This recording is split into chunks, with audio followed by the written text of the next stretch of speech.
एक छोटा सा गांव था। कुछ दिनों से उस गांव में एक चुड़ैल आकर रहने लगी। वो चुड़ैल रोज रात को गांव में किसी न किसी को अपना शिकार बना ही लेती, लेकिन जैसे ही सुबह होती वो चुड़ैल एक आम इंसान बन जाती।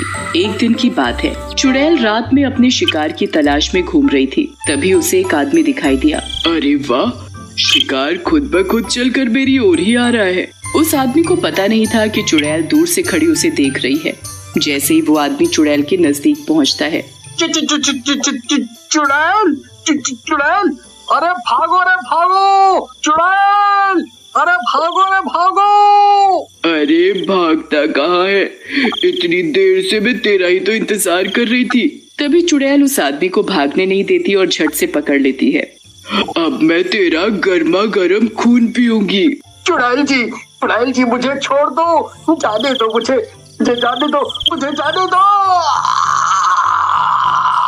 चुड़ैल उस आदमी की एक नहीं सुनती और उसकी गर्दन में अपने नुकीले दांत गाड़ कर उसका खून पीने लगती है। मजा ही आ गया खून पीकर। खून पीने के बाद चुड़ैल आसमान में निकले चांद की तरफ देखकर उससे शक्ति लेने लगती है। ये चांद ही तो मेरी शक्ति का राज है। और फिर कुछ ही देर में सुबह होने वाली होती है। इससे पहले कि कोई मुझे देखे, मुझे यहाँ से चले जाना चाहिए। और फिर जैसे ही सुबह होती है, देखते ही देखते चुड़ैल एक आम औरत के रूप में आ जाती है। मेरी शक्ति, मैं अपने आप को कमजोर महसूस कर रही हूँ। जब तक मैं चांद की रोशनी में रहूंगी मुझे उससे शक्ति मिलती रहेगी, लेकिन चांद के जाते ही मेरी शक्ति भी चली जाएगी। फिर सुबह होते ही उस आदमी की लाश गांव वालों को पड़ी दिखाई देती है। अरे रे, इतनी बेरहमी से पता नहीं इसे किसने मारा होगा। वो चुड़ैल भी वहीं खड़ी खड़ी गाँव वासियों की बात सुन रही थी। इन्हें क्या पता कि इस आदमी को मैंने ही मारा है। वो चुड़ैल वहीं गांव में एक छोटी सी झोपड़ी बनाकर रहती थी। वो दिन में आम लोगों की तरह रहती थी और दिन में वो किसी को भी कोई नुकसान नहीं पहुंचाती थी, लेकिन जैसे ही रात होती वो अपने असली चुड़ैल रूप में आ जाती और चांद की रोशनी में अपना शिकार ढूंढने लगती। एक दिन की बात है, चुड़ैल बहुत कमजोरी महसूस कर रही थी। पता नहीं ये चांद कब निकलेगा जिससे मैं उसकी रोशनी से शक्ति ले सकूं। फिर कुछ ही देर में रात हो जाती है और वो चुड़ैल चांद की रोशनी में शिकार ढूंढने लगती है। तभी उसे एक आदमी दिखाई देता है। चुड़ैल उस आदमी को देख मन में सोचने लगती है, तू शिकार ढूंढ रही थी और ले तुझे शिकार मिल ही गया। चुड़ैल उस आदमी को पकड़कर उसकी गर्दन में अपने नुकीले दांत गाड़कर उसके खून पीने लगती है। इन इंसानों का खून कितना गर्म होता है, पीकर मजा ही आ जाता है। इससे पहले कि सुबह हो मैं और शिकार ढूंढ लेती हूँ। फिर कुछ ही देर में सुबह हो जाती है और चांद भी गायब हो जाता है और चुड़ैल भी एक आम इंसान बन जाती है। पता नहीं ये चांद दिन में गायब क्यों हो जाता है, इसकी वजह से ही तो मुझे शक्ति मिलती है। फिर जैसे ही सुबह होती है तो गाँव वासियों को दूर उस आदमी की भी लाश मिलती है। एक और आदमी की लाश। समझ नहीं आ रहा कि रात होते ही कौन गांव वासियों को मारकर उनका खून पी रहा है। तभी एक गांववासी कहता है, मुझे तो लगता है कि हमारे गांव पर किसी चुड़ैल का साया है। हाँ, तुम बिल्कुल सही कह रहे हो। फिर सभी गांववासी आपस में बातें करते हैं। हम सभी गांव वासियों को सावधान रहना होगा। अब से कोई भी रात को घर से बाहर नहीं निकलेगा। अगर ये लोग रात में घर से बाहर नहीं निकलेंगे तो मैं इन गांव वालों का शिकार कैसे करूंगी? मैं तो केवल रात में चांद की रोशनी में शिकार कर सकती हूँ। दिन में तो वैसे ही मेरी शक्ति चली जाती है। अगर ये लोग रात को घर से बाहर ही नहीं निकलेंगे तो मेरा क्या होगा? फिर कुछ दिन बाद जैसे ही अमावस की रात आती है तो चुड़ैल अपने असली रूप में आती है और देखती है कि चांद गायब है। अब तो चांद की रोशनी न मिलने के कारण चुड़ैल बिलबिला जाती है। ये चांद भी न जाने अमावस को क्यों गायब हो जाता है। चांद की रोशनी न मिलने से चुड़ैल की हालत खराब होने लगती है। चांद, मुझे चांद चाहिए। चांद चांद चांद, मुझे चांद चाहिए। फिर जैसे ही दिन निकलता है चुड़ैल एक आम औरत के रूप में आकर, मुझे बहुत कमजोरी महसूस हो रही है, ऐसे तो मैं मर जाऊंगी। चुड़ैल पूरा दिन ऐसे ही तड़पती रहती है। फिर जैसे ही रात होती चुड़ैल आसमान की तरफ देखने लगती है। ये चांद भी न जाने कब निकलेगा, ऐसे तो मेरी जितनी भी बची खुची शक्ति है वो भी खत्म हो जाएगी। तभी चुड़ैल के मन में एक विचार आता है, क्यों ना मैं चांद को ही चुरा लूं, जिससे चांद हमेशा मेरे पास ही रहेगा और मेरी शक्ति भी कम नहीं होगी। फिर कुछ दिनों बाद जैसे ही चांद दिखाई देने लगता है तो चुड़ैल एक मटका लेकर सीधा आसमान में चांद के पास पहुंच जाती है और चांद को तोड़कर धरती पर ले आती है। फिर उस चांद को चुड़ैल एक मटके में कैद कर लेती है। आखिर मैंने चांद को चुरा ही लिया। फिर चुड़ैल मटके को अपने कमरे में रख देती है, लेकिन चांद ना निकलने के कारण पूरे गांव में अंधेरा ही अंधेरा छा गया। सभी गांववासी आपस में बातें करते हैं। आज इस चांद को क्या हो गया? कितनी देर हो गई, निकल ही नहीं रहा। सारी रात निकल जाती है पर चांद नहीं निकलता। ऐसे ही कुछ दिन बीत जाते हैं पर चांद फिर भी नहीं निकलता तो गांववासियों को चिंता सताने लगती है। न जाने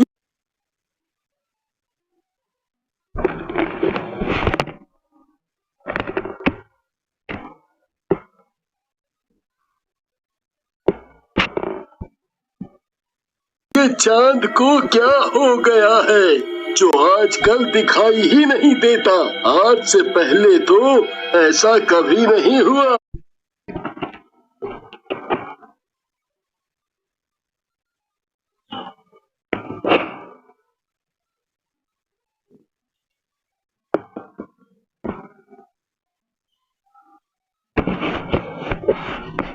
ये तो बड़ी चिंता की बात है भाई। अब तो चुड़ैल को जब भी चांद की रोशनी की जरूरत पड़ती तो वो मटके से चांद को निकालकर उसकी रोशनी से शक्ति ले लेती और फिर चांद को वापस मटके में ही कैद कर देती। और अंधेरा होने की वजह से चुड़ैल रोज रात को और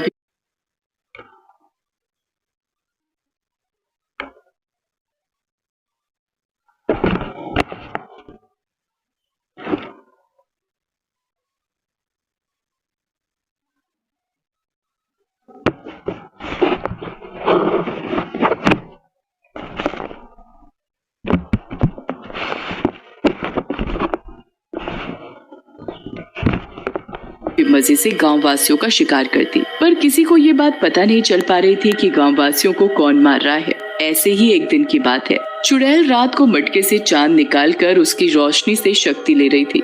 तभी उधर से एक आदमी गुजर रहा था तो वो चुड़ैल के घर से आती हुई रोशनी देखकर रुक जाता है। सभी जगह अंधेरा है, फिर इस औरत के घर से ये रोशनी कैसे आ रही है? फिर वो आदमी उस औरत की खिड़की से झांक कर देखता है। चुड़ैल, अरे मर गया रे, ये तो औरत नहीं चुड़ैल है। अरे भैया रे, अब क्या होगा? फिर वो चुड़ैल मटके से चांद की रोशनी लेने लगती है। अच्छा, तो इसी ने चांद की चोरी की है, तभी इतने दिनों से चांद दिखाई नहीं दे रहा। तभी वो चुड़ैल घर से निकलकर शिकार की तलाश में जाने लगती है तो वो आदमी भी चुपके चुपके उसके पीछे पीछे चल देता है। तभी चुड़ैल को एक आदमी दिखाई देता है और वो अपने नुकीले दांत उस आदमी की गर्दन में गाड़कर उसका खून पीने लगती है। अरे अरे, छोड़ तोड़ चुड़ैल उस आदमी को। मैं भी क्या करूं, मैं इसे चाह कर भी नहीं बचा सकता। हाँ, ये बात मुझे जल्दी ही गांव वालों को बतानी पड़ेगी। फिर जैसे ही सुबह होती है वो आदमी गांव वालों के पास जाता है और उन्हें पूरी बात बताता है। फिर सभी गांववासी गांव के पुजारी के पास जाते हैं। पुजारी जी, चांद इतने दिनों से गायब नहीं हुआ, बल्कि उसे चुड़ैल ने चुराया है, जो हमारे ही गांव में रह रही है। ये तो प्रकृति के विरुद्ध है। अगर चांद को उसकी सही जगह नहीं पहुंचाया तो अनर्थ हो जाएगा। पुजारी जी, कोई तो उपाय होगा उस चुड़ैल से बचने का और चांद को उसकी सही जगह पर पहुंचाने का। पुजारी जी अपनी आंखें बंद कर पता लगाते हैं। उपाय तो है। पुजारी जी बताइए ना, चुड़ैल से बचने और चांद को सही जगह पर पहुंचाने का क्या उपाय है? हम हर उपाय करने के लिए तैयार हैं। तो ठीक है, ध्यान से सुनो। आज रात जब चुड़ैल मटके से चांद निकालकर रोशनी ले रही हो, तभी चुड़ैल को मटके के अंदर गिरा देना और मटके का मुंह बंद कर देना, जिससे चुड़ैल की शक्ति खत्म हो जाएगी और हमेशा हमेशा के लिए चांद मटके से आजाद हो जाएगा। हाँ, और ये काम आज ही रात को करना होगा। फिर सभी गांववासी रात होने का इंतजार करने लगते हैं और जैसे ही रात होती है वो चुड़ैल के घर के बाहर छिपकर खड़े हो जाते हैं और खिड़की से देखने लगते हैं। तभी चुड़ैल चांद की रोशनी लेने के लिए चांद को मटके से निकालती है। मेरी शक्ति, अब मुझे कोई मार नहीं सकता, ना ही कोई पकड़ सकता है। चुड़ैल को क्या पता था कि गांववासी चुड़ैल को छिपकर देख रहे हैं। जल्दी से इस चुड़ैल के हाथ से चांद को छीनकर चुड़ैल को मटके में गिरा दो। फिर सभी गांववासी चुड़ैल के हाथ से चांद को छीन लेते हैं और चुड़ैल को मटके के अंदर गिराकर एक ढक्कन से बंद कर देते हैं और उस चांद को आजाद कर उसे उसकी जगह पर पहुंचा देते हैं। चांद अपनी सही जगह पहुंचकर फिर से पूरी दुनिया में उजाला ही उजाला कर देता है। ये देख सभी गांववासी बड़े खुश होते हैं।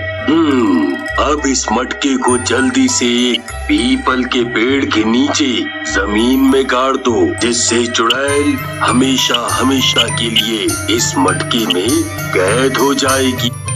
पुजारी सभी गांववासियों के साथ जाकर एक पीपल के पेड़ के नीचे उस मटके को दबा देता है, जिससे चुड़ैल के साए से गांववासियों को मुक्ति मिल जाती है।